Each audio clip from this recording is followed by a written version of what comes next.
नमस्कार दोस्तों, education help desk पर आपका स्वागत है। आज अपनी बात करेंगे जनरल साइंस के बारे में कि साइंस क्या होती है, विज्ञान किसे कहते हैं। तो देखो मित्रों, ये जो वर्ड है साइंस,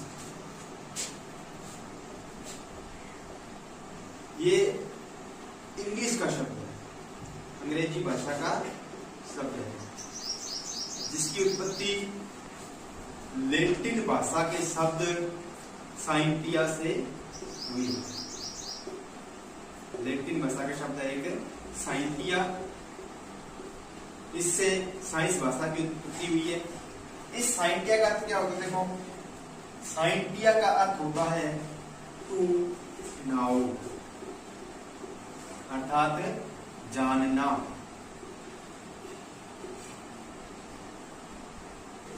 यानी कि अपने कह सकते हैं विज्ञान साधारण भाषा में किसे कहते हैं? किसी भी वस्तु के बारे में जानना, चाहे वो जीव जंतु है, पेड़ पौधे हैं, सूक्ष्म जीव हैं या बड़े जीव हैं, प्रत्येक वस्तु के बारे में जानना, प्रत्येक पदार्थ के बारे में जानना, प्रकृति के अंदर पाए जाने वाली प्रत्येक वस्तु के बारे में जानना ही क्या है? विज्ञान है। लेकिन ये जो अर्थ है इसका, ये क्या है? एक संकीर्ण अर्थ है। व्यापक रूप में विज्ञान एक बहुत बड़ा विषय है, तो इसकी विभिन्न प्रकार की शाखाएं हैं। तो इसको अपने किस प्रकार से शब्दों के रूप में मान सकते हैं, परिभाषित कर सकते हैं। तो सबसे पहले अपनी बात करेंगे इसकी परिभाषा के बारे में, इसको अपने किस प्रकार से परिभाषित कर सकते हैं। तो साधारण भाषा में अपनी बात करें विज्ञान किससे कहती है, तो अपने कह सकते हैं कि प्रकृति के अंदर पाए जाने वाले प्रत्येक पदार्थ, सूक्ष्म जीव, बड़े जीव, पेड़ पौधे, ये सभी के बारे में जानना ही क्या है? विज्ञान है। लेकिन इसके इस प्रकार परिभाषा नहीं दे सकते। अपने इसको परिभाषित करने के लिए अपने क्या कह सकते हैं कि प्रकृति के ज्ञान का क्रमबद्ध अध्ययन जो प्रायोगिक तथ्यों पर आधारित हो, यानी कि जो प्रयोगों के द्वारा सिद्ध किया हुआ ज्ञान है, उसे अपने क्या कहते हैं? विज्ञान कहते हैं। तो देखिए परिभाषा इसकी,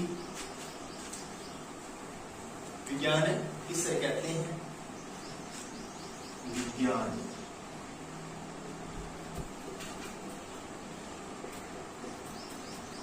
प्रकृति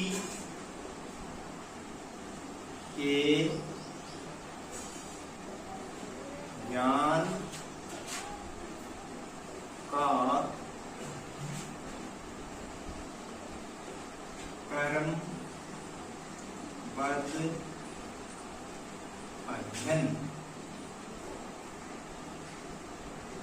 जो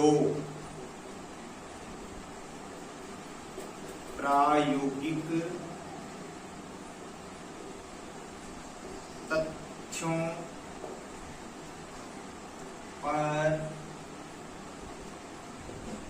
आधारित हो, उसे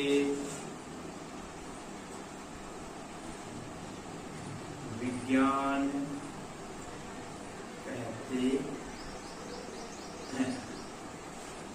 यानी कि प्रकृति के ज्ञान का क्रमबद्ध अध्ययन। क्रमबद्ध अध्ययन का अर्थ क्या होता है? Step to step. कोई भी कार्य करते हैं उसका प्रत्येक स्टेप होता है, तो स्टेप टू स्टेप या सीक्वेंस से जो भी अध्ययन किया जाता है और किस पर आधारित होना चाहिए? प्रायोगिक तथ्यों पर आधारित होना चाहिए। यानी कि जिनको अपने प्रयोगों के द्वारा सिद्ध किया जा सके, ऐसा अध्ययन, उसे अपने क्या कह सकते हैं? विज्ञान कह सकते हैं। तो एक साधारण सी परिभाषा थी विज्ञान की, विज्ञान होता क्या है? कि प्रकृति के अंदर पाए जाने वाली कोई वस्तु है, कोई जीव जंतु है, कोई पेड़ पौधा है, छोटा है, बड़ा है, उन सब के बारे में जानना, ठीक है, वो क्या है? वो विज्ञान है। और वो किस पर आधारित होना चाहिए? प्रयोगों के द्वारा सिद्ध किया होना चाहिए, प्रायोगिक तथ्यों पर आधारित होना चाहिए, उसे अपने क्या कहते हैं? विज्ञान कहते हैं। तो ये तो बात आई परिभाषा की, विज्ञान की परिभाषा किस प्रकार हम इसको परिभाषित कर सकते हैं। अब अपने बात करेंगे कि विज्ञान की जो मुख्य शाखाएं हैं, जिसके अंतर्गत अपने विभिन्न प्रकार की शाखाओं के बारे में अपने जानेंगे। तो बात करते हैं अपने इसकी विभिन्न प्रकार की ब्रांच के बारे में। तो सबसे पहले अपने बात जो करेंगे वो करेंगे, तो सबसे पहले अपनी बात करेंगे इसकी शाखा होती है जीव विज्ञान। जीव विज्ञान यानी कि बायोलॉजी।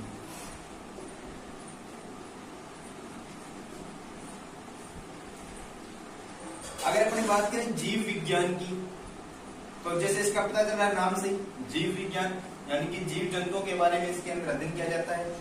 इसका शाब्दिक अर्थ अपन देखें तो जो बायोलॉजी है वो दो शब्दों से मिलकर बना है। एक तो होता है इसके अंदर बायोस प्लस लॉग्स। बायोस यानी कि जीव और लॉग्स विज्ञान या फिर अध्ययन करना।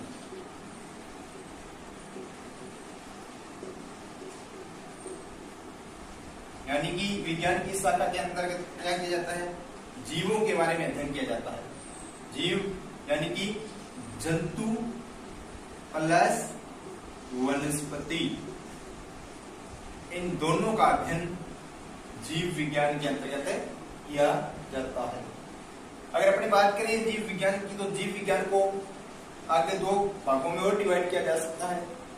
जो होता है फर्स्ट, इसके अंदर होता है जूलॉजी या जंतु विज्ञान या इसको अपने कह सकते हैं जूलॉजी। और दूसरा इसका पार्ट जो होता है वो होता है वनस्पति विज्ञान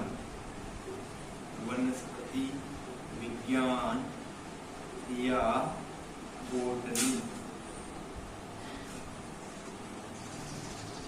जूलॉजी या जंतु विज्ञान, इसमें अपने पढ़ते हैं जितने भी प्रकार के जीव जंतु हैं, चाहे वो एक कोशिक है चाहे बहुकोशिक है, सारे के सारे जितने भी एनिमल्स आते हैं उन एनिमल्स का जो अध्ययन किया जाता है वो जंतु विज्ञान या जूलॉजी के अंतर्गत अपने करते हैं। और वनस्पति विज्ञान में जितने भी वनस्पति है, जितनी भी प्रकार की वनस्पति है, उस सब का अध्ययन किया जाता है बॉटनी या वनस्पति विज्ञान के अंतर्गत। तो ये पहली शाखा थी साइंस की, जीव विज्ञान, जिसके अंतर्गत अपने जंतुओं के बारे में, पेड़ पौधों के बारे में अध्ययन करते हैं। दूसरी इसकी जो शाखा आती है वो आती है रसायन विज्ञान या केमिस्ट्री। रसायन विज्ञान के अंदर अपने क्या पढ़ते हैं, रसायन विज्ञान देखो, दूसरी जो इसकी आती है वो आती है रसायन विज्ञान या इसको अपने कह सकते हैं केमिस्ट्री।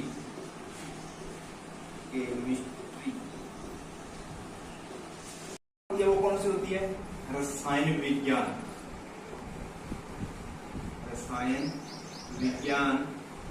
या अपने कह सकते हैं इसको केमिस्ट्री। रसायन विज्ञान या केमिस्ट्री के अंतर्गत अपने क्या पढ़ते हैं, पदार्थों के गुणों के बारे में, पदार्थों के संगठन के बारे में, या फिर जो रासायनिक गुण होते हैं पदार्थ के, रासायनिक गुण कौन से, रासायनिक गुणों के बारे में। संगठन क्या होता है वो बताऊंगा आपको मैं। और इसके अलावा जो पदार्थ है उसकी अवस्था के बारे में, कि कोई भी पदार्थ है वो ठोस अवस्था में, द्रव अवस्था में या गैस अवस्था में, इन सब का जो अध्ययन किया जाता है वो रसायन विज्ञान के अंतर्गत किया जाता है। तो अपने थोड़ी बात करते हैं संगठन के बारे में। संगठन क्या होता है, संगठन का अर्थ ये होता है कि कोई भी पदार्थ है वो किन किन तत्वों से मिलकर बना है या किन किन वस्तुओं से मिलकर बना है, वो उसका एक संगठन होता है।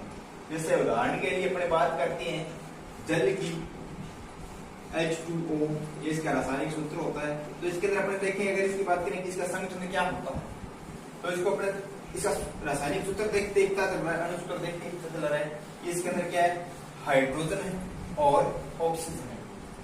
यानी कि इसके अंदर 2 परमाणु हाइड्रोजन की और 1 परमाणु ऑक्सीजन का है, तो इसका रासायनिक संगठन होता है। तो इस प्रकार का जो रासायनिक संगठन किसी भी पदार्थ का, उसका जो अध्ययन किया जाता है वो रसायन विज्ञान के अंतर्गत किया जाता है। अवस्था की अगर अपनी बात करें, कोई पदार्थ किस अवस्था में है, वो ठोस अवस्था में, वो द्रव अवस्था में, वो गैसीय अवस्था में, वो प्लाज्मा अवस्था में, इन सबका जो अध्ययन किया जाता है वो भी रसायन विज्ञान के अंतर्गत किया जाता है। जैसे अवस्था की बात करें, उदाहरण के लिए जल है, जल जल एक ऐसा पदार्थ है जो पदार्थ की तीनों अवस्थाओं में पाया जाता है। जल एक ऐसा पदार्थ है जो पदार्थ की तीनों अवस्थाओं में पाया जाता है। जैसे देखो, जल द्रव अवस्था में पाया जाता है, ठोस अवस्था में बर्फ के रूप में पाया जाता है, और गैसीय अवस्था में वाष्प रूप में पाया जाता है। तो ये क्या है? अवस्था ही है। तो इन अवस्थाओं के बारे में अध्ययन किस अंतर्गत किया जाता है? रासायनिक विज्ञान, जिसकी एक शाखा है विज्ञान की, जिसके अंतर्गत भी अवस्था के बारे में अध्ययन किया जाता है। तो ये बात आ गई रासायनिक विज्ञान। तीसरी इसकी जो शाखा होती है वो होती है मुख्य शाखा भौतिक विज्ञान। भौतिक विज्ञान, या आपने क्या सकते हैं इसको फिजिक्स।